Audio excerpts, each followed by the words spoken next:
My girlfriend talks in her sleep. Last night, she confessed her plans to murder me. We had been together for 4 months, and this was the first time I had slept in the same bed as her. I shouldn't be thinking about proposing yet. I know that. I'm just barely able to control myself any longer. I feel as though I'm losing power over the decisions I make, but after what happened last night, I don't think I have any other choice but to leave her. When our relationship had started, there was one big issue that I saw as a red flag in her. We'd never actually spent a night together. No matter how late she was, once either of us showed signs of being tired, she'd get up and leave. She wouldn't leave awkwardly or in anger, just a casual kiss. Good night, a smile, and a call me soon. It was something I didn't really even notice the first few times she did it. But after almost 8 weeks of dating, it was becoming strange. I'd have to ask her about it. It took drinking almost an entire bottle of wine before I had the courage to do it.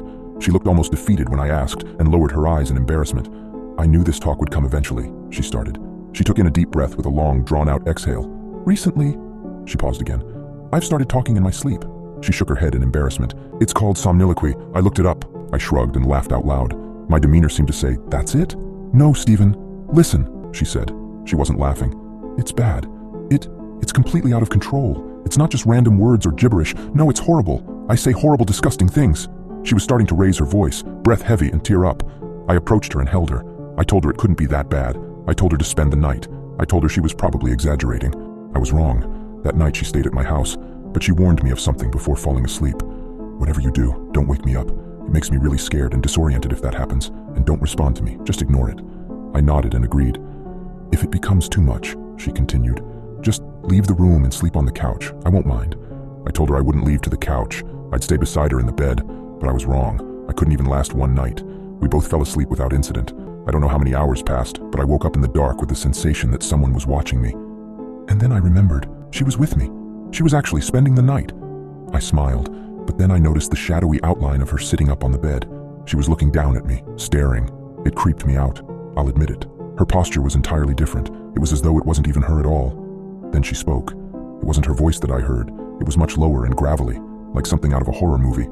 I'll chew the skin from your bones, she said. I froze. At first, I just kept looking at her. This was not at all what I expected. I thought it would be more like the way Tourette's is often portrayed, just random swearing and shouting. I honestly thought to myself, what will I do if she attacks me right now? What if she really does try to chew the skin from my bones? But then she just lied down and went back to sleep. I was creeped out. I tried to lie back down and ignore her, but struggled. I couldn't even close my eyes without thinking maybe she's sitting up again and staring at me. And then one time I rolled over to look at her, and she was. Her face was pressed right towards mine. Her breath was foul and rotted, something that was most certainly not normal for her. She spoke again in the same voice as before. If you don't move to the couch, you'll be dead by morning. That did it for me. I sat up in a moment and headed for the living room. She made some sort of wheezing sound as I left. I think it was supposed to be laughter. I was lying on the couch, but I wasn't going to be able to fall back to sleep. I was far too shaken. I was staring out towards the window, hoping to see the first few hints of the sun rising. And then I thought I heard something from the bedroom. I listened, and then I heard it again. Stephen. It was that same low and gravelly voice. It sounded like a witch. I tried to just ignore it at first, but then it continued. Stephen. Still I said nothing. I know you can hear me, Stephen. You're awake now. Why don't you come back into the bedroom? The voice barely sounded human. Or maybe you'd prefer if I come to you. I still didn't say anything. I was told not to, but I listened. If I heard her start walking towards the bedroom door, I'm not even joking, I would have run right out of the apartment. But she had asked me not to respond to her sleep talking, so I didn't. And then I heard her once more. Sorry if this spoils your plans. She began laughing. The two of you were supposed to walk that trail again. She started. I wasn't even remotely prepared for what she'd say next. You'd both be so tired when you'd reach the top. You'd look over the city, then you'll get on one knee and bring out the ring. She began laughing. And that's when I realized this wasn't just a problem with sleep talking. It was something much more, something supernatural. I had never told anybody about my proposal fantasy. There was simply no way she could have known about any of it. This was no longer about merely talking in one's sleep. This was about possession. I can't go back into the bedroom. I have no idea what would happen if I did. Instead, I'm going to wait it out, holding up in my living room until the sun rises. I have a couple more hours yet. I can hear her laughing occasionally in the bedroom. It's still not her voice, still that same low-pitched cackle. But as I sit on my couch writing this out, here's what scares me the most. Maybe my infatuation and utter obsession with her wasn't normal. I said before that I felt like I was losing control of myself. More so, I believe, than the typical falling in love story. No, I fear that the infatuation I felt was the entity slowly taking control of me, of it controlling my thoughts, fears, ambitions, and anxieties. Maybe once I become completely absorbed, a transfer would occur, and she would be free of it. I know I should leave, that I should open the front door, get in my car, and drive away from here. But I can't. I can't leave her. I've already lost control.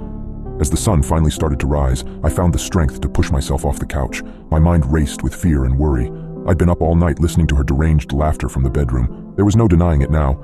This was something more than simple sleep-talking. As the morning light filtered in, it illuminated her silhouette in the bedroom doorway. Her posture was the same as it had been in the middle of the night, eerily out of place, like she was someone or something else. My heart pounded in my chest as she approached me slowly, the gravelly voice that had kept me awake all night now eerily silent. "Stephen," she finally said, her voice back to normal. She looked at me with confusion and concern. "You look like you've seen a ghost," I stammered, tried to explain what had happened, but the words stuck in my throat. Her confusion turned into a look of fear, but it wasn't just fear, it was recognition. "Stephen," she whispered, taking a step back. Her eyes were filled with terror, but not at me. She was staring at something behind me. I felt a cold shiver run down my spine. Slowly, I turned around. The sight that met my eyes was even more horrifying than anything I could have imagined. It was my reflection in the window, but it wasn't just me I was seeing. Behind my reflection, another figure overlapped, shadowy and ethereal. Its eyes glowed with a menacing red, a smile of pure malice etched on its face. Its hand reached out from the reflection, resting on my shoulder in the real world. I spun around, but there was nothing there.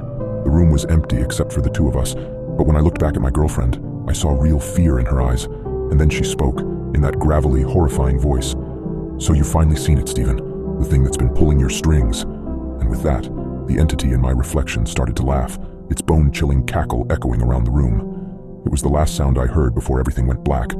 As my consciousness slipped away, I realized the terrifying truth. I was not the observer, but the host. The entity hadn't been possessing my girlfriend. It had been in me all along, and my obsessive love for her was not mine, but the entity's trap.